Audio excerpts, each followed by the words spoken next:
अभिवादन स्वीकार कीजिए ब्रजेश मिश्रा का और आप देखना शुरू कर चुके हैं द डिबेट। बहनों भाइयों, उत्तर प्रदेश में हम छठवें चरण के चुनाव के लिए बढ़ चुके हैं और कल सुबह 7 बजे से छठवें चरण का मतदान होगा।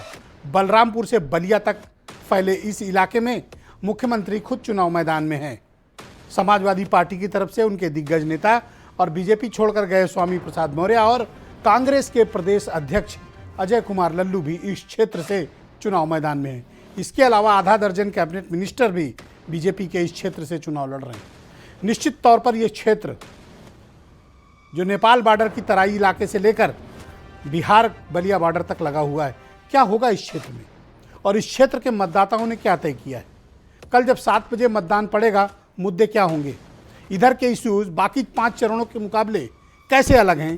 हम आज इस विषय पर बात करेंगे। बहन भाई, उत्तर प्रदेश का चुनाव अब समाप्ति की ओर बढ़ रहा है। हम छठवें चरण का कल मतदान में जा रहे हैं और उसके बाद 7 मार्च को अंतिम चरण का चुनाव वाराणसी और आजमगढ़ मंडल में होगा। तो क्या तय किया है छठवें चरण के मतदाता ने? बलरामपुर, अंबेडकर नगर, बस्ती, सिद्धार्थनगर, संत कबीर नगर, गोरखपुर, कुशीनगर, महाराजगंज, देवरिया, बलिया, इन जनपदों में चुनाव है। तो इस चुनाव में क्या तय किया मतदाताओं ने और इधर के मुद्दे क्या हैं? और इधर के सिर्फ मुद्दे इधर के ही नहीं हैं। छठवें और 7वें चरण का चुनाव उत्तर प्रदेश से बाहर भी लड़ा जाता है। तो आप सोच रहे होंगे ये कैसे? तो ये संभव है। इधर के अधिकांश लोग या तो मुंबई में रोजगार करते हैं या काम धंधा करते हैं और या फिर कलकत्ता रहते हैं। और गोरखपुर के आसपास के तो बहुत से लोग सिंगापुर भी पहुंच गए और वहां से नज़र रखे हुए हैं यहाँ पे। तो इधर का चुनाव छठवें और 7वें चरण का सिर्फ डीप ईस्ट यूपी में ही चुनाव नहीं है, बल्कि मुंबई, कोलकाता और सिंगापुर तक ये चुनाव फैला हुआ है। लिहाजा बड़ा दिलचस्प है मामला। और नेपाल बॉर्डर तो है ही। तो मैं इसको बड़ा इंटरनेशनल टाइप का चुनाव इस क्षेत्र के लोगों का मानता हूँ, क्योंकि यहाँ का जो मतदाता है वो बहुत बड़ी तादाद में दूसरे राज्यों में जाकर काम धंधा करता है और वोटिंग के वक्त यहाँ आता है लौट कर। इधर के मुद्दे क्या हैं? छुट्टा जानवर, महंगाई, बेरोजगारी, इंफ्रास्ट्रक्चर का अभाव, फैक्ट्रीज का अभाव, अपॉर्चुनिटीज़ की कमी, खेती किसानी की दिक्कतें और सबसे बड़ी विकराल समस्या छुट्टा जानवरों की है। तो क्या इस क्षेत्र में पिछली बार अगर आप डेटा उठाकर देखें तो ये पाएंगे कि 57 में से 46 सीटें भारतीय जनता पार्टी की थी, यानी क्लियर कट स्वीप था। एब्सोल्यूट मैंडेट बीजेपी को इस क्षेत्र से मिला था। तब वो बताया गया कि योगी फैक्टर बहुत इस क्षेत्र में सिर चढ़कर बोला था। क्या वो योगी फैक्टर अभी विद्यमान है या फिर विपक्ष से उसे चुनौती मिल रही है? हमें इस विषय पर बात करनी होगी, क्योंकि ये चुनाव बहुत ही महत्वपूर्ण है। मैं इस परिचर्चा को आगे बढ़ाऊं उसके पहले एक बहुत ही मशहूर शख्सियत हमारे साथ जुड़े हुए हैं। मैं थोड़ी देर उनसे बात करके उनके इलाके का चुनाव और राजनीति को समझने की कोशिश करूंगा, फिर हम प्रॉपर वे में डिबेट को आगे बढ़ाएंगे। मैं आमंत्रित करता हूं स्वामी प्रसाद मौर्य जी को, उत्तर प्रदेश के बहुत ही चर्चित, जाने माने और ओबीसी समाज का चमकदार चेहरा। बहुत शुक्रिया आपका स्वामी प्रसाद जी। कल मैंने देखा कि आपके ऊपर हमला हुआ, आप सुरक्षित हैं? आप ठीक हैं? जी ब्रजेश जी, मैं जानलेवा हमले में हाल फिलहाल बचा हूं, लेकिन जिस तरीके से भारतीय जनता पार्टी ने राजनीतिक तरीके से लाठी, डंडा, हाकी, कट्टा, लोहे की सरिया, रिवॉल्वर आदि से लेकर के हमला किया है और मेरी गाड़ी सहित मेरे कार्यकर्ताओं की तमाम गाड़ियां तोड़ी, दर्जनों लोगों को बुरी तरह घायल किया। किसी का सिर फटा, किसी का ओठ फटा, किसी का कान फटा, किसी का हाथ फ्रैक्चर हुआ और किसी के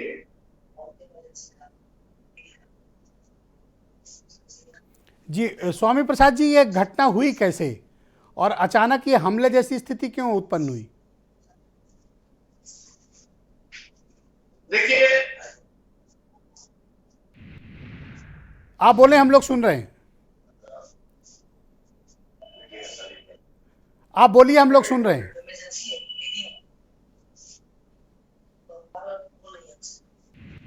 जी भैया जी, हाँ मैं सुन रहा हूँ, बोलें आप।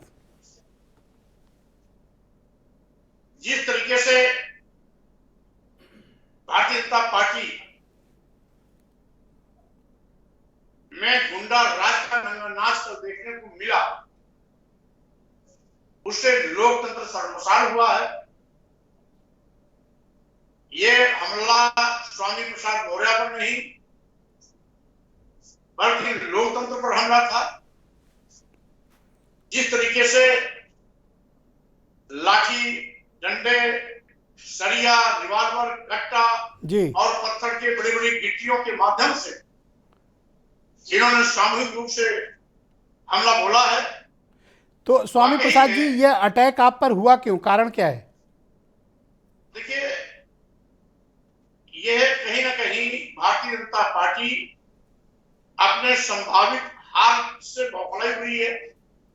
इसीलिए लोगों में दहशत पैदा करके ये चुनाव को अपने पक्ष में करना चाहती थी। मैं अपने कार्यकर्ताओं को बहुत धन्यवाद देता हूं जिन्होंने इनके हर कुकर्म को सह करके भी अपनी न जबान खोली न हाथ खोला, चुपचाप आगे बढ़ते गए। यहां तक कि मेरे कार्यकर्ता अपने बचाने के लिए खेत में गाड़ियों में भागे, वहां भी दौड़ा की बुरी तरह इन्होंने मारा पीटा। ऐसा नंगा नाच राजनीति के इस लंप ने 42 साल के दौर में पहली बार देखा। और भारतीय जनता पार्टी का असली चेहरा जनता के सामने बेनकाब हुआ है कि किस तरीके से। अच्छा, मुख्यमंत्री जी का बीच में अभी इंटरव्यूज हुए, उन्होंने कहा कि स्वामी प्रसाद मौर्य पॉलिटिकल टूरिस्ट हैं।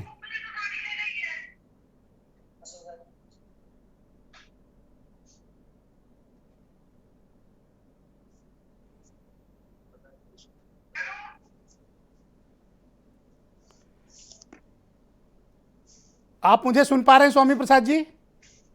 जी प्लीज, जी हाँ, बोले बोले। मुख्यमंत्री जी ने कहा है कि स्वामी प्रसाद मौर्य एक पॉलिटिकल टूरिस्ट हैं। देखिए, मुख्यमंत्री जी कितने अकल वाले हैं। लोकतंत्र में जनता की गर्मी उतारने की धमकी देते हैं, जिसकी ये अशिष्ट भाषा जो जनता लोकतंत्र को जीवंत तो बनाए रखती है, उसी जनता की गर्मी निकालने की धमकी देते हैं। और इनके कारण ही पूरे प्रदेश में गुंडा राज मचा हुआ है। भारतीय जनता पार्टी का शुक्ला साफ होना भी तय हो गया है। योगी सरकार की विदाई भी तय हो गई है। और इसी बौखलाहट में योगी जी स्वयं और योगी जी यानी भारतीय जनता पार्टी कार्यकर्ता भी आज गुंडा राज के रास्ते पर चल करके लोकतंत्र का गला घोटने के लगातार एक आरोप और वो लगाते हैं, बल्कि चुनौती भी देते हैं कि स्वामी प्रसाद जी अगर बहुत बड़े नेता थे तो अपनी सीट छोड़कर क्यों गए? देखिए, ऐसे बिल्डे लोग होते होंगे जो अपनी 3 बार की जीती सीट छोड़कर 2 बार की हारी सीट को जीतने का मकसद लेके पहुंचे हुए हैं। आजम नगर समाजवादी पार्टी इसके पहले 2 बार लगातार हारी है। बड़ौदा विधानसभा 3 बार लगातार मैं जीता हूं। इसलिए जीती हुई सीट पर मैं सपा के प्रत्याशी को जिताऊंगा, हारी हुई सीट पर मैं स्वयं जीतूंगा। ऐसा तो नहीं कि आरपीएन सिंह के दबाव में आप शिफ्ट हुए हों? अरे भाई विजय सिंह, आपने ऐसा नाम ले लिया, सब मजाक कर दिया। आपने ऐसा नाम लिया जो नफरीदी का शोर, जिसकी मां की मैंने जमानत जब्त कराई हुई, जिसके दूसरे बार खड़े किए प्रत्याशी को पूरी तरह हराया हूं, तीसरे बार भी खड़े किए प्रत्याशी को 53,000 के मार्जिन से हराया हूं। ऐसे लोग स्वामी प्रसाद मौर्य की पर बीजेपी उनको आपके जवाब के लिए ही तो लेकर आई है ना। देखिए, आरपीएन सिंह जी को इन्होंने हीरो समझ के लाया, लेकिन सही मायने में बड़ौना और कुशीनगर में जीरो है। वो राज दरबार के राजकुमार हैं। राजा साहब का दरबार तब खुलता है जब उनके दरबार उनकी रमक से गेट खुलते हैं।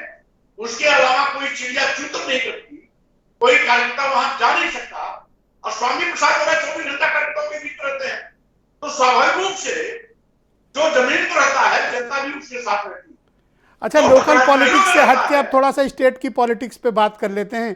कल 6वें चरण की पोलिंग है, उसके बाद 7वें चरण में बनारस मंडल में भी चुनाव होने जा रहा है, वोटिंग होने जा रही। क्या माहौल है उत्तर प्रदेश में?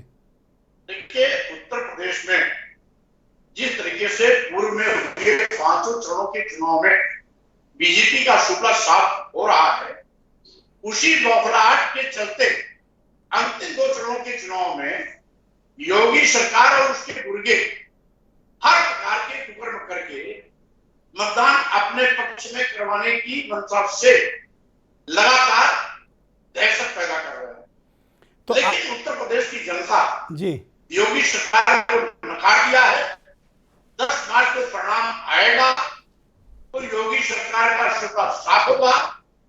गर्मी उतारने की धमकी देने वाले योगी जी की गर्मी उत्तर प्रदेश की जनता खुद निकाल। तो हो सकता है कि चूंकि अखिलेश यादव जी अभी गए थे आपकी सीट पर, आपकी काफी तारीफ करके आए, हो सकता है इस इमोशन में आप इतनी तारीफ कर रहे हो। देखिए, बात इमोशन की नहीं, बात है आज योगी सरकार सभी मुद्दों पर पिटी। आज जो भी वादे किए, इन्होंने कहा था 5 साल में 75 लाख लोगों को नौकरी देंगे, नौकरी तो मिली नहीं, रोजगार में लोगों को लाठियां खानी पड़ी। किसानों ने साथ दिया, किसान विरोधी बिल ला करके किसानों की कमर तोड़ दी। सैकड़ों किसान शहीद हुए, किसी पर आंसू बहाने का भी कोई मौका नहीं मिला। रही बात दलितों और पिछड़ों के आरक्षण पर डकैती डाल दी, उनके आरक्षित जगहों पर योगी जी अपने जातिवादी के लोगों को भर दिया। इनकी गलत नीतियों से व्यापारी अलग आत्महत्या करने से मजबूर हो रहा है। आज वो घूमने के अच्छा, एक फाइनल क्वेश्चन आपसे करना चाहता हूं। बीजेपी छोड़ने का आपको कोई रंज तो नहीं है, कोई गम तो नहीं है? किसी एक क्षण ऐसा तो नहीं लगा कि यह निर्णय गलत हो गया? देखिए ब्रजेश जी, आप जानते हैं मैं बाबा साहब डॉक्टर अम्बेडकर के मिशन मानव कल्याण के सामाजिक परिवर्तन आंदोलन के बहुजन समाज पार्टी का सिपाही रहा। ये तो बहन मायावती जी की जातियों के चलते मजबूरी में हमको पार्टी छोड़ने का निर्णय लेना पड़ा। उस समय मोदी जी का चेहरा इतना लोकप्रिय था, मैं भी उस चकाचौंध में वो गलत निर्णय ले लिया।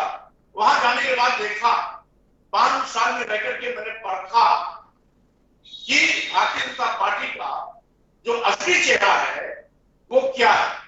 इनके चेहरे बदले बदले हों, लेकिन इनके क्रियाकलाप हाव भाव वही पुराने हैं जो पहले हुआ करते थे।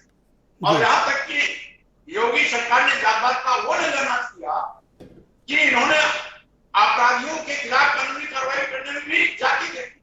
अगर योगी जी की जाति का कोई अपराधी है तो उसको पुलिस सलूट करती है, लेकिन अगर वही अपराधी ब्राह्मण जात समाज का है, मुस्लिम समाज का है, दलित समाज का है, पिछड़े समाज का है, तो सीधे इनकाउंटर किया जाता है।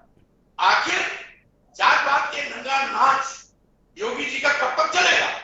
नारा देंगे राष्ट्रवाद और काम करेंगे जात-पात के। तो ये बात जो आज आप पब्लिकली बोल रहे हो, आपने कभी बीजेपी के फोरम पर क्यों नहीं कहा? ये उस समय मैं कैबिनेट मिनिस्टर होने के नाते अपनी सामूहिक जिम्मेदारी का निर्वहन करने के फलस्वरूप मैं मुख्यमंत्री से कई बार कहा, अपने पार्टी के बड़े नेताओं से भी कहा उस समय, लेकिन उसमें बात नहीं मानी गई।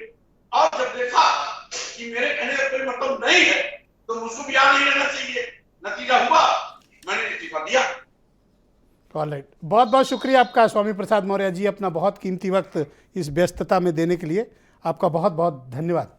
बहन भाइयों, 6वें चरण का ये जो चुनाव है बहुत दिलचस्प है। आपने देखा स्वामी प्रसाद मौर्य जी भी हैं, अजय लल्लू हैं, खुद मुख्यमंत्री इस क्षेत्र से चुनाव मैदान में हैं। तो जाहिर सी बात है कि सबसे ज़्यादा स्टेक अगर किसी की इन्वॉल्व है तो वो बीजेपी की है, जिनकी 57 में से पिछली बार 46 सीटें थीं। तो बीजेपी को इस बार प्रदर्शन दोहराने की बड़ी चुनौती है। दूसरा फैक्टर बीजेपी के सामने ये भी है कि निषाद पार्टी को उसने क्षमता से ज़्यादा सीटें भी दे रखी हैं इस क्षेत्र में लड़ने के लिए, और निषाद पार्टी अधिकांश सीटें अपने सिंबल पर लड़ रही है। ये चुनौती भी बीजेपी के पास है कि वो अपने मतदाताओं को इनके सिंबल की तरफ आकर्षित करके अपने वोट डलवा पाए। ये भी एक बड़ी चुनौती होगी। कुछ बयान सुने आप, उसके बाद फिर प्रॉपर डिबेट को स्टार्ट करते हैं। यहाँ की पहचान परिवारवादियों के शासन में गहमर के वीर ना होकर माफिया और बाहुबली बन गए थे। पिछले 5 वर्ष में 5 लाख नौजवानों को सरकारी नौकरी दी है हमने, 5 लाख नौजवानों को, और 2 करोड़ नौजवानों को रोजगार और स्वतः रोजगार के साथ जोड़ा है। अगले 5 साल के लिए हम लोगों ने तय किया है उत्तर प्रदेश के अंदर हर एक परिवार के एक सदस्य को नौकरी, रोजगार अथवा स्वतः रोजगार के साथ जोड़ने का काम करेंगे। इसलिए हम परिवार वाले लोग अपने बाबा मुख्यमंत्री को एक सलाह देना चाहते हैं, जब गोरखपुर आ रहे हो अपने घर तो कम से कम अपने गुल्लू के लिए बिस्कुट लेते आना। जीएसटी थोप दी, नोटबंदी थोप दी, लॉकडाउन के समय, कोरोना के समय कोई राहत नहीं दी। किसानों को आप उपज का दाम नहीं दे रहे हैं, पेट्रोल डीजल के दाम आपने आसमान में उड़ा दिए, किसान काम नहीं कर पा रहा है, छुट्टे जानवर की समस्या है उसको सुलझाने के लिए आपने कुछ नहीं किया, तो आप रोजगार देने की कैसी बात कर सकते हैं? किस मुंह से आप कह रहे हैं? तो आज की परिचर्चा में मेरे साथ राकेश त्रिपाठी भारतीय जनता पार्टी से हैं, डॉक्टर दयाशंकर सिंह टीएमसी के प्रवक्ता हैं, ममता बनर्जी आज बनारस में आई, इसलिए आज इनको डिबेट में आमंत्रित किया गया ताकि पक्ष रख सकें, और कृष्णकांत पांडे उत्तर प्रदेश में कांग्रेस कमेटी के प्रवक्ता, डॉक्टर एमएच खान बीएसपी से हैं, और गीता भट्ट जी बहुत ही जानी मानी राजनीतिक विश्लेषक दिल्ली से मेरे साथ जुड़ी हैं, और थोड़ी देर बाद आजमगढ़ और वाराणसी की तरफ भ्रमण पर निकले वीरेंद्र सिंह जी भी हमें इस डिबेट को ज्वाइन करेंगे। बहुत शुक्रिया। राकेश त्रिपाठी जी, अभी मैं स्वामी प्रसाद मौर्य जी से बात कर रहा था, आपके पुराने मित्र बहुत नाराज हैं आपसे और कसम खाई है कि आपकी पार्टी को यानी बीजेपी को निपटा के आएंगे इस बार। देखिए, उनकी नाराजगी और उनकी अकुलाहट, व्याकुलता वो दिखाई पड़ी है। जिस तरह से उनके समर्थकों ने कल भारतीय जनता पार्टी के प्रत्याशी के काफिले पर उनके भारतीय जनता पार्टी के कार्यकर्ताओं की गाड़ियों को तोड़ करके अपनी व्याकुलता दिखाई है, उससे पता चल रहा है कि उनकी किस स्तर की हताशा है। सच्चाई ये है कि पडरौना में चुनाव जीत नहीं सकते थे, यही भारतीय जनता पार्टी से वो लगातार बार्गेनिंग करना चाहते थे कि मेरी सीट बदल दी जाए, मेरे बेटे की सीट बदल दी जाए, हमको यहां से टिकट दे दिया जाए, बेटे को वहां से टिकट दे दिया जाए। इन सारी बातों के नाते ही आखिर पार्टी छोड़ करके जाना पड़ा था उन्हें, और समाजवादी पार्टी के साथ पडरौना छोड़ करके वो फाजिल नगर आए।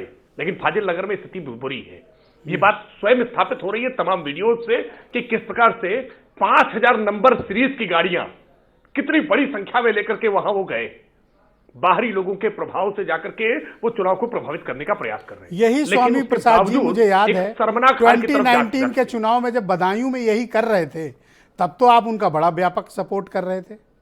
आज वही 5000 नंबर की गाड़ियां बुरी लग रही हैं। नहीं, देखिए ब्रजेश जी, भारतीय जनता पार्टी के साथ जो रहेगा वो भारतीय जनता पार्टी के आचरण और व्यवहार के अनुरूप चलेगा। ये समाजवादी पार्टी के साथ जाने का प्रभाव है। समाजवादी पार्टी का कल्चर इसी तरह का है। यही काम समाजवादी पार्टी ने करहल में किया, प्रोफेसर एसपी सिंह बघेल जी के काफिले पर इस प्रकार से हमला करने का काम किया। यही काम गोसाईगंज में किया, गोसाईगंज में अभय सिंह के लोगों ने वहां आरती तिवारी जी के काफिले पर इस प्रकार से हमला करने का काम किया। ये स्थान स्थान पर समाजवादी पार्टी के हताश, निराश कार्यकर्ता जब जान रहे हैं कि सत्ता नहीं आ पा रही है, पर ये बताइए कि अगर ये हताश निराश हैं तो आप पर अटैक किए दे रहे हैं, आप कमजोर हो क्या? नहीं, भारतीय जनता पार्टी का कार्यकर्ता कमजोर नहीं है, हम मर्यादित हैं, हम संयमित हैं, हमारे आचरण की शुद्धता है, हम हिंसा में विश्वास नहीं रखते हैं। इसलिए भारतीय जनता पार्टी की इसको कायरता न समझा जाए। हम मर्यादित आचरण। तो स्वामी प्रसाद जी ये क्यों कह रहे हैं कि 6वें और 7वें चरण में आपको खड़े होने भर के लिए भी सीट नहीं लेने देंगे?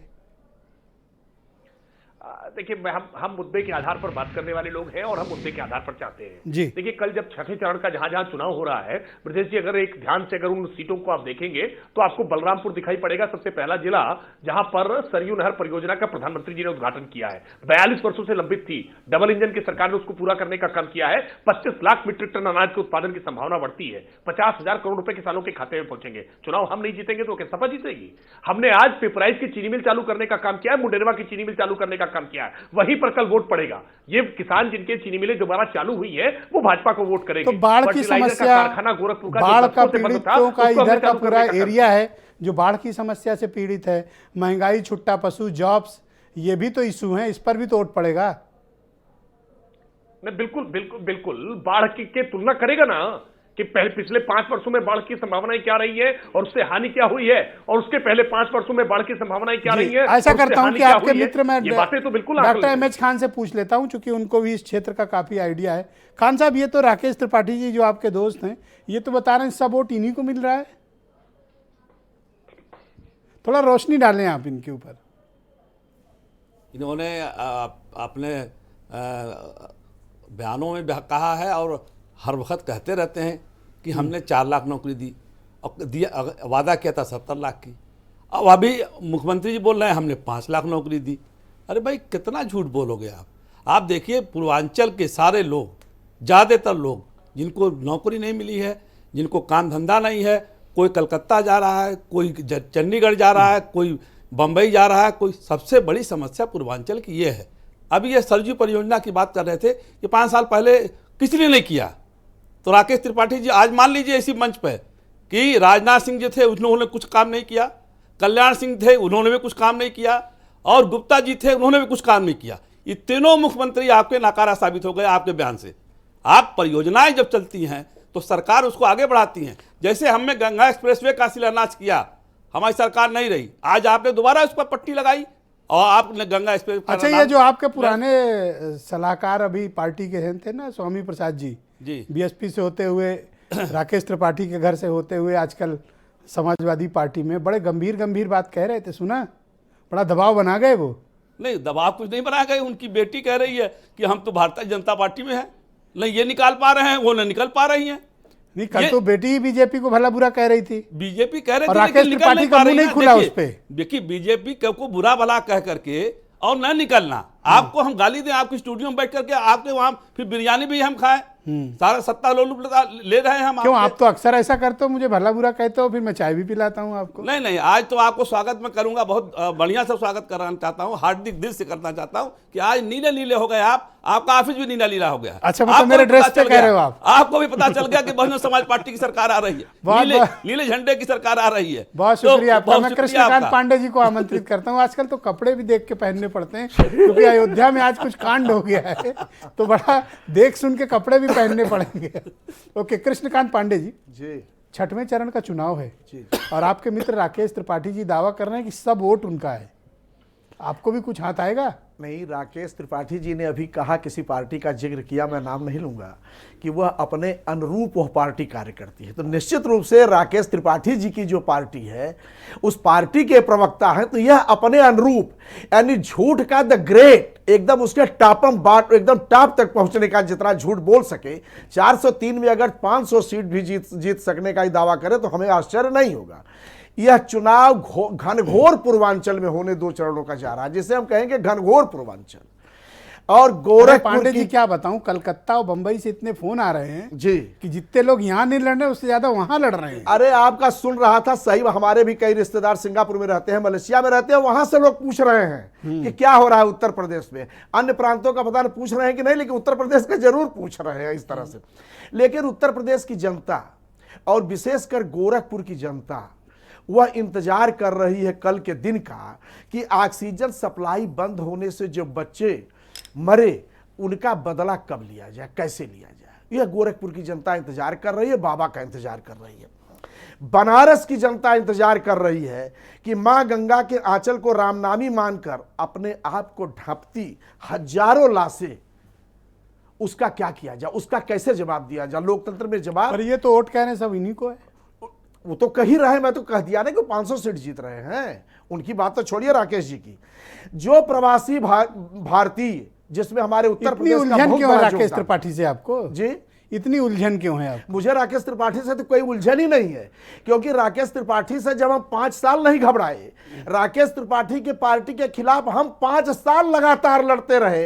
हमारे प्रदेश अध्यक्ष लल्लू जी के नेतृत्व में, आदरणीय श्रीमती प्रियंका जी के नेतृत्व में हम लड़ते रहे। तो आज हमें राकेश त्रिपाठी से क्या घबराना है, जिसकी अब चली चला की बेला आ गई है। बहुत शुक्रिया आपका, बहुत बहुत धन्यवाद। मैं डॉक्टर दयाशंकर सिंह जी को आमंत्रित करता हूं, टीएमसी के प्रवक्ता हैं। डॉक्टर दयाशंकर जी, बहुत शुक्रिया आपका। आज ममता बनर्जी जी, आपकी पार्टी के मुख्यमंत्री पश्चिम बंगाल की, वाराणसी में हैं, और अभी थोड़ी देर पहले हमें बताया गया कि उन्हें काले झंडे वगैरह दिखाई गए। क्यों हुआ ऐसा?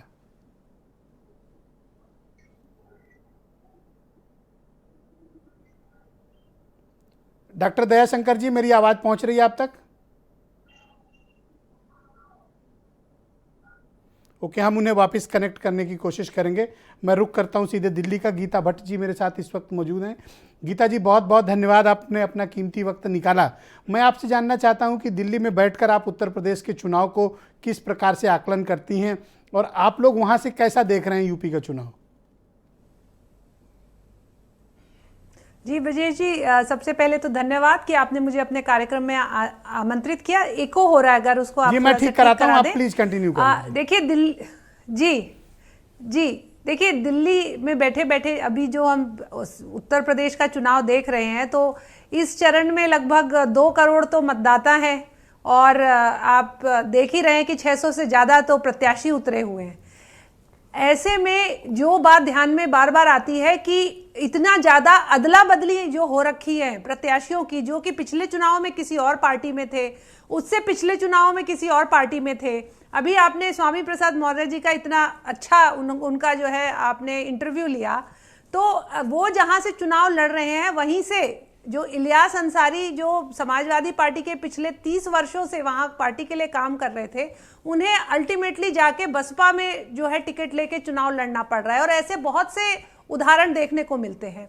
तो इस जो ये कुछ जो है अवसरवादिता के कारण, कुछ व्यक्तिगत महत्वाकांक्षाओं के कारण जो है पार्टियां बदल बदल के चुनाव लड़ रहे हैं। ऐसे में जो मतदाता है, मैं समझती हूँ कि आज का जो ये इंफॉर्मेशन टेक्नोलॉजी का युग है, जो सूचना दिल्ली में हमारे पास है वही सूचना देवरिया में बैठे हुए व्यक्ति के पास है। I do agree तो with बड़ा you. सोच समझ के जो है वोट करेगी, जनता करेगी। और जिस प्रकार से अगर आप देखें तो जो कानून व्यवस्था और कई ऐसे मुद्दे हैं जिन पे कि जो भाजपा की सरकार है उसका अच्छा काम है, और कुछ ऐसे विषय हैं जिनको लेकर जनता में नाराजगी। देखिए, एंटी इनकम्बेंसी तो रहता ही है जो सरकार होती है उसके प्रति थोड़ा, लेकिन बाकी ये तो 10 मार्च को ही पता चलेगा जब रिजल्ट आएगा। बहुत शुक्रिया आपका गीता जी। डॉक्टर दयाशंकर जी, मेरी आवाज मिल रही है आपको?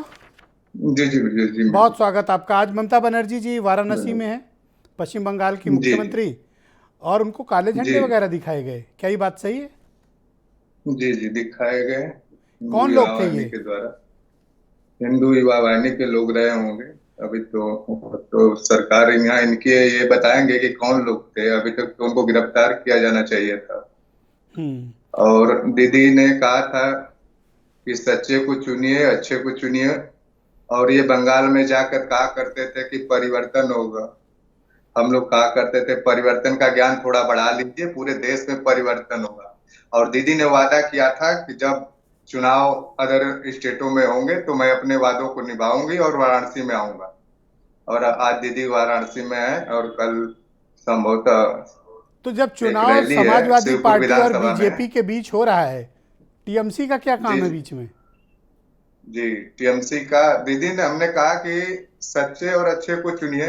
और दीदी ने वादा किया था, जो महोदय थे प्रधानमंत्री महोदय, तो अपना वादा निभाने के लिए आई हैं और उसका परिणाम 10 तारीख को दिखेगा कि दीदी यहाँ पे क्यों है। क्योंकि अधिकतम लोग पूर्वांचल के अदर स्टेटों में, कलकत्ता में भी रहते हैं, विदेश में भी रहते हैं, और बेरोजगारी की पूर्वांचल में सबसे अधिक समस्या है। इसलिए इसका प्रभाव बहुत ज्यादा ही पड़ने वाला है। तो ये विरोध कौन लोग करवा रहे हैं, विरोध मुख्यमंत्री का?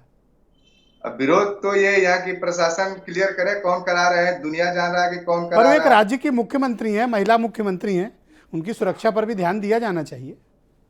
ये तो देख रहे हैं आप लोग की क्या स्थिति है जी। और आज तो दीदी दर्शन पूजन करने वाली थी, कल सभा थी। और बताइए, ये लोग बातें करते हैं कि हम लोग तो राम भक्त हैं और क्या क्या चीजें हैं, और किसी के पूजा अर्चना में भी विघ्न कर रहे हैं। उस समय अगर ये लोग झंडा दिखाते हैं तो कितनी शर्म आती है कि ये लोग किस तरह से राजनीति को दूषित कर रहे हैं।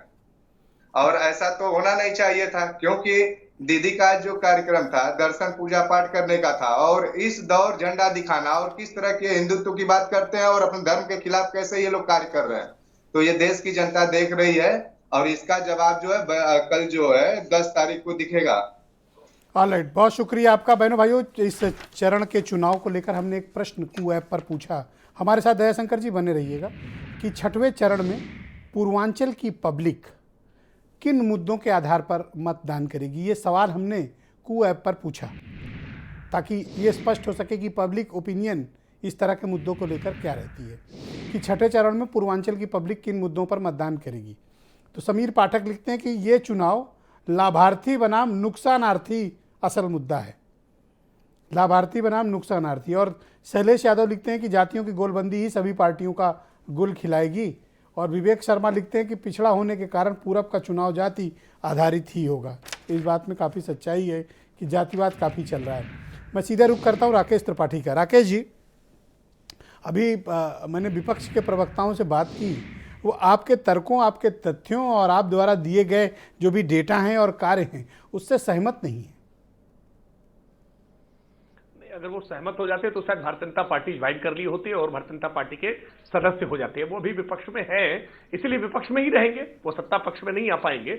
लेकिन ये निश्चित तौर पर जब बस्ती के लोग, सिद्धार्थनगर के लोग, संत कबीर नगर के लोग, देवरिया के लोग और कुशीनगर के लोग जब ईवीएम का बटन दबाने जाएंगे ना, तो याद करेंगे कि कैसे दिमागी बुखार से पिछले 3 दशकों में 50,000 से ज्यादा बच्चों की मौत हो गई और उनके लिए किसी मुख्यमंत्री ने कुछ नहीं सोचा। अखिलेश यादव जी मुख्यमंत्री रहे, मायावती जी मुख्यमंत्री रही, लेकिन क्यों नहीं उनके बारे में विचार कर पाए थे। आज इस जापानी इंसेफेलाइटिस का, दिमागी बुखार का उन्मूलन करने का काम योगी आदित्यनाथ जी ने किया है, तो वोट करते समय लोगों के मन में ये मुद्दा जरूर रहेगा। पर आप बताइए कि 57 सीटें हैं और लास्ट टाइम आपका परफॉर्मेंस 46 सीट का था, तो सबसे ज्यादा स्टेक आपकी है, तो सबसे ज्यादा चुनौतियां भी आप ही के समक्ष है ना, कैसे निपटिएगा? नहीं, हमारे समक्ष चुनौतियां नहीं, हमारे समक्ष अभी भी अवसर है कि 46 के बाद 7, 4, 11 सीटें और कैसे हम जीत सकते हैं। क्या 11 सीटों में और हम कितनी सीटें अपने पक्ष की कर सकते हैं, तो हम निश्चित तौर पर वो करने के प्रयास करेंगे। और हमें कह रहे हैं कि बाकी 11 पर भी निगाह है। अरे मैंने कहा ना कि झूठ में ही टाप इनसे ज्यादा झूठ आप बोलते लेने दीजिए, उनको अपनी बात खत्म करने दीजिए। राकेश जी कंप्लीट करिए। नहीं, मैं इसी बात पे, अमित खान साहब जब कह रहे थे कि रोजगार के लिए बंबई जाना पड़ता है, लोगों को सूरत जाना पड़ता है, तो इनको जवाब देना चाहिए था ना कि जब 2007 से 12 तक इनकी सरकार रही तो 17 चीनी मिलें बेचने का काम कर रहे थे। हाईकोर्ट ने रोक दिया था। नहीं, हाईकोर्ट ने रोका ना होता तो औने पौने दाम पर बेच करके तिजोरी में माल पहुंच गया होता। लेकिन भारतीय जनता पार्टी की सरकार आने के बाद हमने मुंडेरवा और पिपराइच की चीनी मिल को चालू करने का काम किया है। तो रोजगार हमने सृजन करने का बेचने का अनुभव आपका भी वैसे काफी व्यापक है। अगर इनका है तो आपका भी बेचने का अनुभव है। नहीं, हमने बेचा नहीं, हमने तो नई शुरू की है। हमने पिपराइच और मुंडेरवा की शुरू करने का काम किया, रमाला की चीनी मिल को विस्तारित करने का काम किया, चीनी मिलों को एथेनॉल बनाने की परमिशन देने का काम किया, गन्ना किसानों पर ये बताओ कि भुगतान करने का काम किया। आपकी स्वामी प्रसाद जैसा बड़ा पिछड़ा चेहरा आपको छोड़कर गया, दारा चौहान छोड़कर गए, आपको अंदाजा है कि ओबीसी वोटों का क्या नुकसान आपको हो रहा है? ये डिबेट रिकॉर्ड पर रखिएगा ब्रिजेश जी, ये दारा सिंह चौहान और स्वामी प्रसाद मौर्य ये दोनों ही विधानसभा का मुंह नहीं देखने वाले हैं, ये दोनों ही चुनाव हारने जा रहे हैं। अरे बहुत पुराने, बहुत मंजे हुए, तपे हुए नेता हैं। हिम्मत नहीं हुई, अपनी बिरादरी में ये बहुत इनका कल्ट स्टेटस है, उनको जाना पड़ा घोसी। अरे बहुत बड़े नेता हैं, कैसी बात कर रहे हैं? नहीं, बड़े नेता कार्यकर्ताओं से बनते हैं, पार्टियों से बनते हैं। बड़े नेता अपने आप से पैदा नहीं हो जाते हैं, पार्टियां बनाती हैं, कार्यकर्ता बनाते हैं, खून पसीना लगाते हैं, नारे लगाते हैं, उनकी मूर्तियां गढ़ने का काम करते हैं, माला पहना करके, मंच सजा करके। ये कोई नेता ऐसे ही प्रकट नहीं होते हैं कोक से, जैसा कांग्रेस पार्टी में हुआ करते हैं।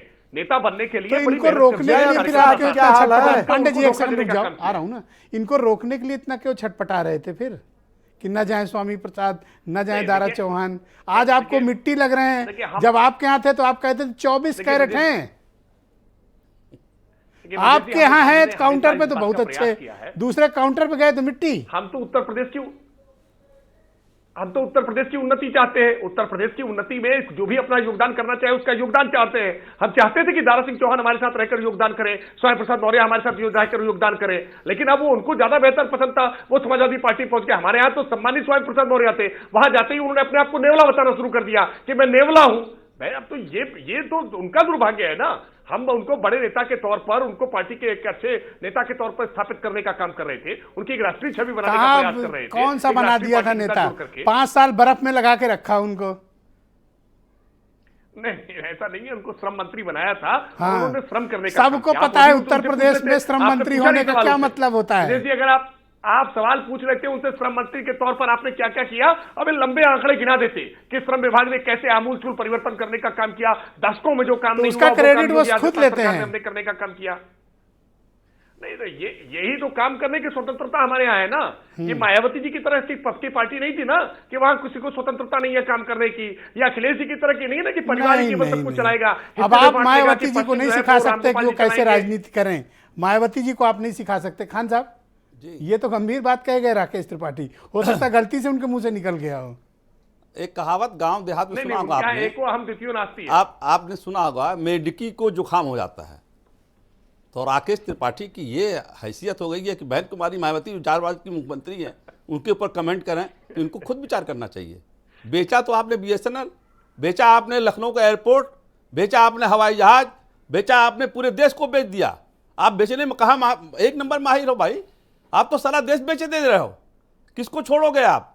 अडानी को साथ दे दोगे, अंबानी को सारा बेच दे दोगे, तो आप हमारे पास रहेगा क्या? हम खाएंगे क्या? और आप वही थोड़ा सा बेचा तो इतना नाराज हो गए। नहीं ये हम तो नहीं कह रहे हैं कि चिलम चलाते हैं योगी जी, हम तो नहीं कह रहे ना। तो मायावती जी के बारे में, बहन कुमारी मायावती जी के बारे में, वो एक छोटे से परिवार से आई हैं और कहां से कहां पहुंची हैं, वो ऐसा नहीं है कि हमने हिंदूवादी कह के उनको आगे बढ़ाया है। उन्होंने समाज की सेवा करके आगे बढ़ी है। तो आपको ऐसा क्यों लगा कि इन्होंने अपमान किया बहन जी? बिल्कुल अपमानित करते हैं ये लोग, सारे भारतीय जनता पार्टी के लोग अपमानित करते हैं। और खासतौर से जब बहन कुमारी मायावती जी का नाम आता है तो इनके बदन में करंट दौड़ने लगता है कि ये कहां से। का पूरा सम्मान, हम बहन नहीं, कोई सम्मान नहीं किया आपने। आपने गलत किया, आपने गलत किया ऐसा कहते। आपने एक चीनी मिल बताइए बेचा हो, एक चीनी मिल बिक गई हो बताइए। आपने तो पूरा देश बेच दिया भाई। आप देखिए, छुट्टा जानवरों पे बात नहीं कर रहे हैं, छुट्टा जानवरों पर बात करिए, आप महंगाई पे बात करिए, आप पेट्रोल डीजल पे बात करिए, दाम पे बात करिए। आप देखिएगा अभी। पर ये बहन जी को बोले क्यों ऐसा? ब्रिजेश जी जब भी ये बहन जी को ऐसे बोले क्यों राकेश त्रिपाठी? नहीं, ये इनको मैं घोर निंदा करता हूं और इनको कहता हूं माफी मांगे। ये बहन कुमारी मायावती जी के बारे में जो आदमी उन्होंने कहा है, माफी मांगे।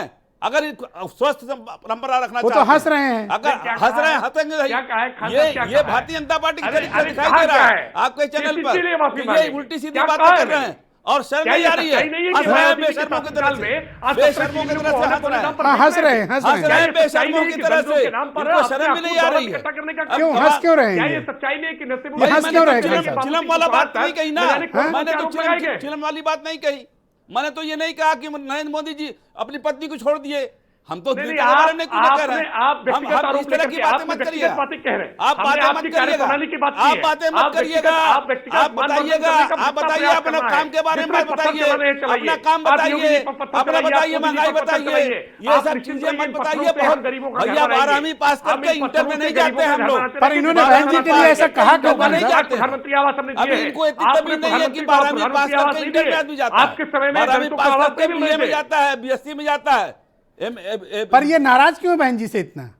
अरे ये नाराज इसलिए है कि इनके चलचला का बेला है। बहन जी आ रही मुख्यमंत्री बन करके, इनका सबका हिसाब करेंगी। इतनी बड़ी बात ये रखे, फिर हंस रहे हैं। देखो नहीं, वो हंसने की बात ही है कि इनके पास कुछ है नहीं, इनके पास कुछ नहीं है। मिश्रा जी, अब ये चली चला का बेला है। ओके, कृष्णकांत पांडे जी, 5 साल तो रोना। कृष्णकांत पांडे जी, जी जी जी भाई राकेश त्रिपाठी तो कह रहे हैं कि सभी वोट उन्हीं का है और सब काम ही तो उन्होंने किया है। अब देखो हमारे खान साहब को भी दुखी कर दिया। नहीं, काम तो उन्होंने किया है। जब हमारी बहनें BHU में यौन उत्पीड़न का विरोध कर रही थी तो उनको लाठियों से पीटा गया। ये महत्वपूर्ण कार्य तो हमारे भाई की ही पार्टी ने किया है। और जो किसानों की आय कि 2022 का डंका पीटा जा रहा था कि वो दोगुना कर दिया जाएगा, 2022 आ भी गया। लागत तो जरूर इन्होंने 4 गुना कर दिया, आय 2 गुना हो पाई कि नहीं। और जो छुट्टा साड़ और हर मीटिंगों में जो परिवारवादी कहा जा रहा है भारतीय जनता पार्टी के द्वारा, वो शब्द थोड़ा बहुत उचित नहीं होगा। लेकिन हम ही कहें कि जो वंशविहीन वाले लोग हैं वो शब्द थोड़ा बहुत नहीं उचित है।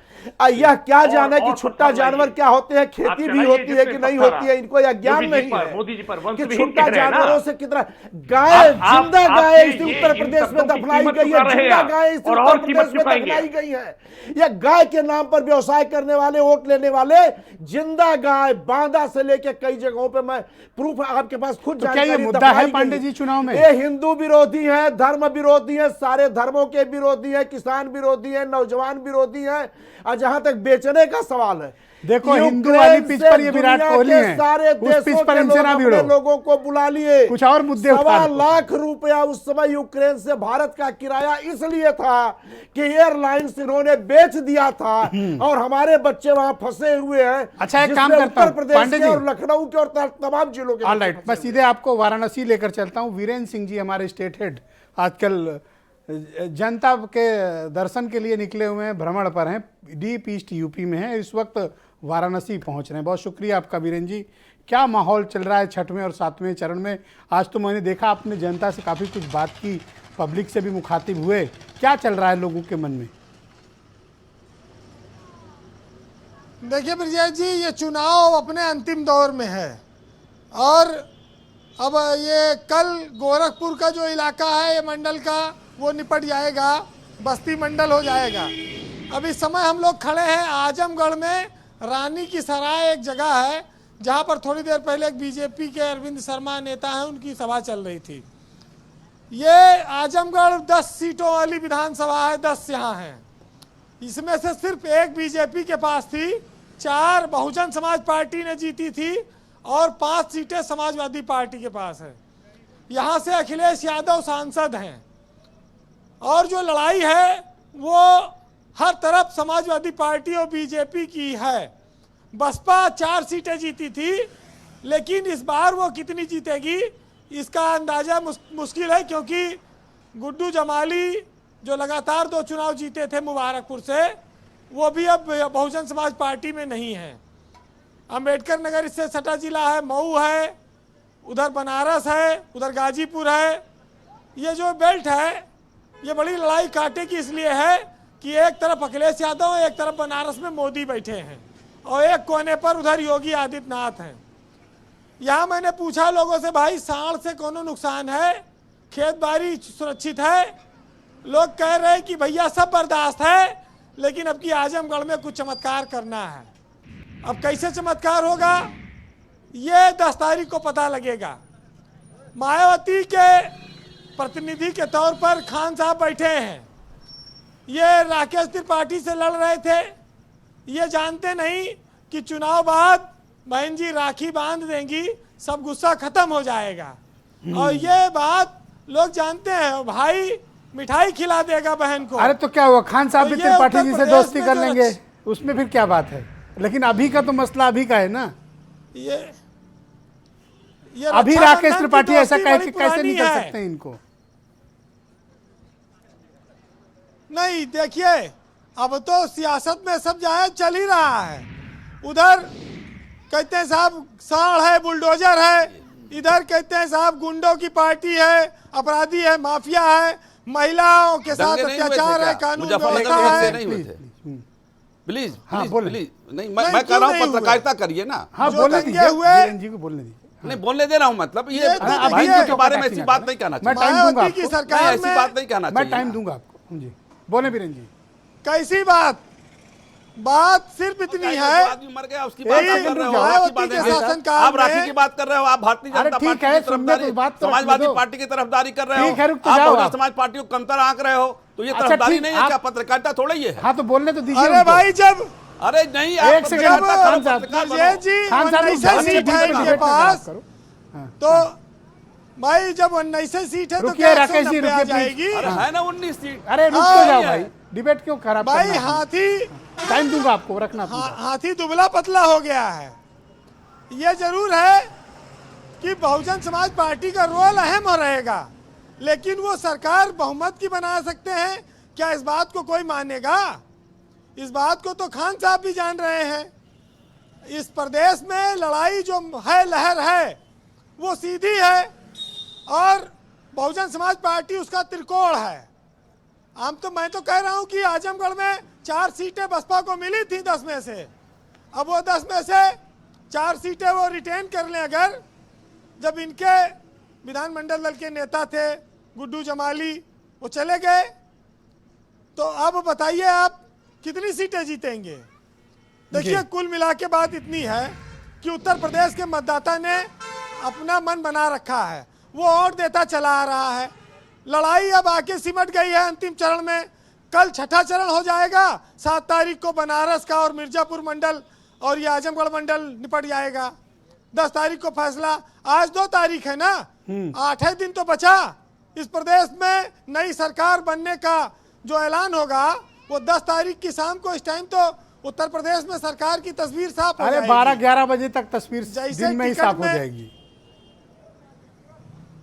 ब्रजेश जी, कुछ वीरेंद्र, लोग थे कंप्लीट करें जी। कि जैसे टिकट में इंतजार में थे कि इधर उधर से टूटे तो हम दे दें टिकट, हमारे यहाँ भी कुछ मजबूत प्रत्याशी आ जाए। वैसे सरकार में भी कुछ लोग लगाए बैठे हैं कि कुछ कम सीट आ जाए तो हमारा भी मामला बन जाए। हाँ, तो मतलब तो ये त्रिपाठी तो जी खान साहब से बड़ी गलत विचित्र लड़ रहे स्थिति हैं। है। भाई ये तो इनको जाके मेल मिलाप अभी रखना चाहिए 10 तारीख तक। हाँ, अभी झगड़े देखिए के- अयोध्या में डीएम ने बोर्ड भगवा से हरा करा दिया। ये बड़ा शोर मचा कि साहब ये तो राकेश त्रिपाठी के लिए चिंता वाली बात है कि इनके अधिकारी क्या भाप गए हैं, क्या भाग रहे हैं, ये विवाद क्यों आया। जी वीरेंद्र जी। लेकिन समस्या इस बात की है जी। कि जो लोग सत्ता में बैठे हैं, देखिए कोई पद सदा के लिए नहीं होता है और कोशिश आदमी जरूर करता है कि उसका पद ना जाए, और जो जितने बड़े पद पे बैठा है उसको उतना ज्यादा मोह होता है। लेकिन एक ना एक दिन सबको इस पद को छोड़ना है। उत्तर प्रदेश की जनता फैसला करेगी, सबका एक वक्त होता है।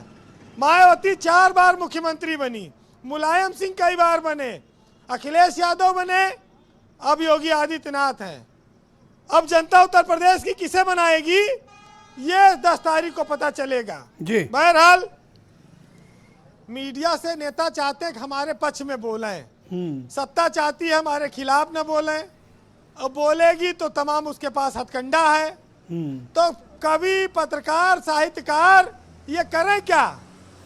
ये 40 पढ़ें जो दल आ जाए सामने, तो हम भी सोच रहे हैं आज पढ़ दें। आज पढ़ दो ब्रजेश जी, आज पढ़ ही डालो आज। हाँ, तो कहे साहित्यकारों से कहा गया है, कवियों से, कि साथ रहो तो बेहतर है, सत्ता कहती है, और मौन रहो तो आभारी है, और मित्रता की कविता से बस इतनी रिश्तेदारी है, और सब कुछ निर्भर चंचल मन पर, क्या किससे बोला जाए, और गूंगे सिखा रहे हैं हमको कि अब मुंह कितना खोला जाए। बहुत बहुत शुक्रिया आपका वीरेंद्र जी। आप जनता के बीच रहें और लगातार हमको ग्राउंड जीरो से इनपुट, जनता की बातें, नेता क्या कह रहे हैं, ये सब उपलब्ध कराते रहे। आपका बहुत बहुत शुक्रिया और धन्यवाद कि आप हमसे इस वक्त जुड़े और आपने अपनी बात रखी। डॉक्टर दयाशंकर सिंह टीएमसी के प्रवक्ता हैं। डॉक्टर दयाशंकर, मैं आपसे समझना चाहता हूं कि क्या सिर्फ चिढ़ाने के मकसद से ममता बनर्जी जी आ रही हैं या कोई राजनीतिक रणनीति है? क्योंकि आप तो अलायंस के पार्टनर भी नहीं हैं, आपको तो कोई सीट भी नहीं है, तो फिर समाजवादी मंच पर ममता बनर्जी का होने के तात्पर्य क्या है और आप क्यों यूपी आना चाहते हैं? देखिए ब्रजेश जी, ऐसा कोई मकसद नहीं है चिढ़ाने का। हम लोग समाजवादी पार्टी को मजबूत करना चाहते हैं और एक अच्छा प्रदेश को मुख्यमंत्री देना चाहते हैं जो सबका साथ और सबका विकास करे। ऐसी सरकार न हो कि रोजगार मांगने पे लाठियां बरसाएं और महिलाओं को अगर अपना सिर मुंडन करा रही हैं जी, तो हम लोग चाहते हैं कि उत्तर प्रदेश में नहीं पूरे देश में परिवर्तन हो और ऐसी सरकारें बने जो जनता की बात को सुने। जनता क्या चाहती है? महंगाई से निजात चाहती है, शिक्षा चाहती है, स्वास्थ्य की व्यवस्था चाहती है। तो पश्चिम बंगाल की आपकी लड़ाई लेके क्या आप यहाँ यूपी क्यों आ रहे हैं, मैं ये नहीं समझ पाया। यूपी में जो है क्या पूरे देश में टीएमसी अपना कार्य बढ़ा रही है और जहां जहां हम लोग के समान विचारधारा के लोग हैं, माँ माटी मानुष में आस्था रखते हैं, जो सभी को साथ लेके चलना चाहते हैं, उनका साथ देते हैं हम लोग। और रही सपा की बात, तो सपा का तो हम लोग शुरू से ही उनका सपोर्ट कर रहे हैं। तो आपकी क्या ये पार्टी की नीति है कि जो भी बीजेपी से लड़ता दिखेगा जिस राज्य में, ममता बनर्जी उसके मंच पर जाएंगी? जहां हमारी विचारधारा समान विचारधारा की पार्टी है उसके साथ टीएमसी खड़ी है। और दीदी देखिए दोबारा आई हुए वाराणसी में और इस बार अखिलेश जी को मुख्यमंत्री बनने का आशीर्वाद दे रहे हैं और अखिलेश जी 10 तारीख को शपथ लेंगे। अब 10 को तो रिजल्ट ही आएगा, शपथ तो पांडे जी बताएंगे किस दिन लेनी किसको है। मैं गीता भट्ट जी के पास चलता हूँ। गीता भट्ट जी, उत्तर प्रदेश का ये चुनाव इस बार बड़ा दिलचस्प है। हर पार्टी जोखिम में है और सभी को ये लगता है कि पता नहीं क्या होने वाला है। दावे चाहे कोई कितना भी कर रहा हो, कोई पॉलिटिकल पार्टी, पर ओरिजिनली उत्तर प्रदेश में इस बार संघर्ष बड़ा तगड़ा है। जी ब्रजेश जी, और मैं समझती हूँ कि ये लोकतंत्र के एक जो जिसे हम कहते हैं फंक्शनल डेमोक्रेसी, एक लोकतंत्र की सुंदरता है ये, और इसको हम सबको एक तरह से अप्रिशिएट करना चाहिए। परंतु एक बात मैं टिप्पणी जरूर करना चाहूँगी। अभी टीएमसी के प्रवक्ता को मैं सुन रही थी, मैं ये जरूर कहना चाहूँगी, ममता दीदी आई हैं उत्तर प्रदेश में, क्या है कि अब जब 3 बार चुनाव प्रदेश में जीतने के बाद उनकी एक राष्ट्रीय महत्वाकांक्षा हो गई है, और उसको सोचते हुए वो अब देखिए, यहाँ तो उत्तर प्रदेश में तो टीएमसी ने इतना उनको लगा नहीं कि भाई दम है कि हम यहाँ घुस सके, तो अभी छोटे प्रदेशों में वो अपने आप को एक तरह से टेस्ट कर रहे हैं, गोवा में जैसे अपने आप को टेस्ट कर रहे हैं। तो इस महत्वाकांक्षा को रखते हुए वो जो है बाकी प्रदेशों में जाने का प्रयास करें, क्योंकि देखिए जब लोकसभा चुनाव आएगा तब ये सब छिन्न भिन्न हो जाएंगे। परंतु ये बात सच्ची है कि आज उनको जिस तरह से वहां जब प्रधानमंत्री की लोकप्रियता के नारे लगे हैं, तो उससे वो नाराज हुई हैं, क्योंकि वो शायद ऐसी अपेक्षा नहीं कर रही थी। पर ये थोड़ा उन्हें जान लेना चाहिएगा कि एक मतलब अच्छी बात है, देखिए हर पर एक महिला मुख्यमंत्री का, अभी एक स्टेट की चीफ मिनिस्टर हैं, उनको मंदिर जाते समय काले झंडे दिखाया जाना, ये तो गलत है ना।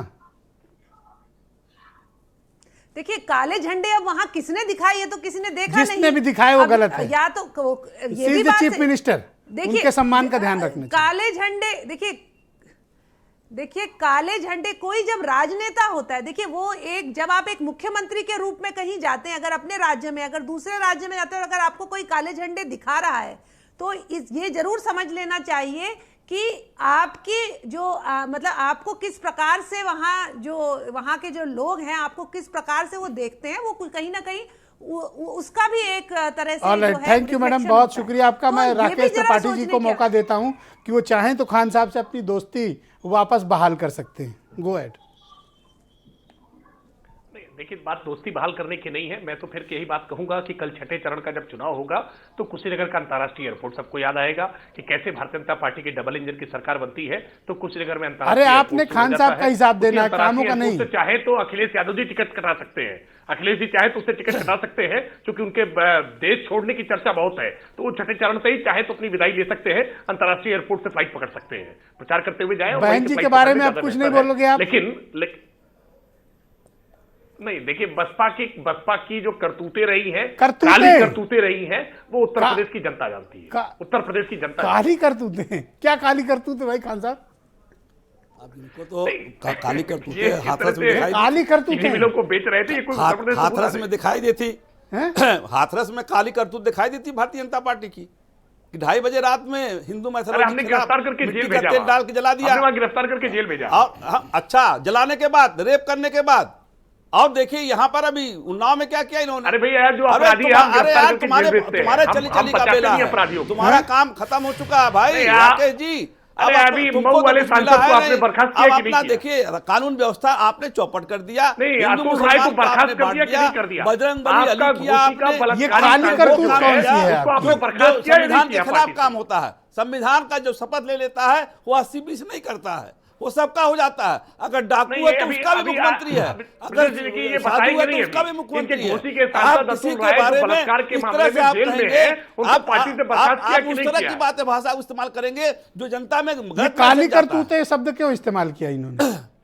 भाई देखिए इनकी भाषा ऐसे ही कड़वी है, ये जनता को बिखराव, जनता में भेदभाव पैदा करने वाले लोग हैं। सच्चाई है भाई, ये सच्चाई है आपको, हमने जाते लाया है। गुंडों की भाषा बोलेंगे, सांप्रदायिक भाषा बोलेंगे, पांडे जी उस तरह से नहीं बोलेंगे। कल चुनाव है, जनता के मन में क्या है? सेकंड और दे दीजिए जी, थोड़ा सा हमको वीरेंद्र जी बहुत अच्छे, इस 5 सेकंड में थोड़ी ना मुद्दा है डिबेट का। नहीं एक मिनट कह दें, वीरेंद्र जी ने अगर राखी की बात कही थी तो ये भी कह देते कि अखिलेश यादव और पूरी टीम बहन कुमारी मायावती जी को वहां जाकर पैर छू रही थी। ओके, ये पांडे जी वो तो बात समझ में आ जाती। भाई चुनाव कल है, अब इन लोगों के दावे तो कुछ और हैं। हाँ वही मत कह रहा हूं कांग्रेस ना। के हाथ तो कुछ लगता दिख नहीं रहा। नहीं हो रहा है, कांग्रेस के बहुजन लिए समाज मैं पार्टी पूछ रहा सबसे हूं। नंबर 1 पांडे जी के लिए पूछ रहा हूँ। नफरत इस बार चुनाव में 5 चरणों से जो चला आया, 2 चरण में जो घनघोर पूर्वांचल की स्थिति है, इस बार नफरत हारेगी, समरसता संभाव जीतेगा। फर्जी सबका विकास सबका करने वालों का इस बार जनता उनके ये तो ये घरों तक काली वाली पहुंचाने जा करतूतें रही है। क्या है? और जो अंतर्राष्ट्रीय एयरपोर्ट की हमारे मित्र अभी बात कर रहे थे, अंतर्राष्ट्रीय एयरपोर्ट बनने के पहले ही नीलाम कर दिया जाता है। यूक्रेन से 1.25 लाख किराया होने के नाते हमारे बच्चे उस समय नहीं आए, 25 तारीख तक नहीं आ पाए थे। जब इन्होंने बाद में जब इनके ऊपर दबाव पड़ा तब इन्होंने जाके किराया बहुत बहुत शुक्रिया आप सबका, बहुत बहुत धन्यवाद। डिबेट का टाइम हुआ, बहुत धन्यवाद, बहुत बहुत शुक्रिया। बहन भाइयों, आप सबका भी बहुत बहुत अभिनंदन। और 6वें चरण के जितने भी मतदाता हैं उनसे मेरा आग्रह है कि कृपया मतदान ज़रूर करें, क्योंकि उत्तर प्रदेश में वोटिंग परसेंटेज हर चरण में गिर रहा है। ये चिंता का विषय है। किसी भी फंक्शनल डेमोक्रेसी में, किसी वाइब्रेंट डेमोक्रेसी में आपका पार्टिसिपेशन उतना ही आवश्यक है जितना लोकतंत्र का जिंदा रहना और उसका मजबूत होना। इसलिए अपने मताधिकार का इस्तेमाल ज़रूर करें। धन्यवाद, नमस्कार।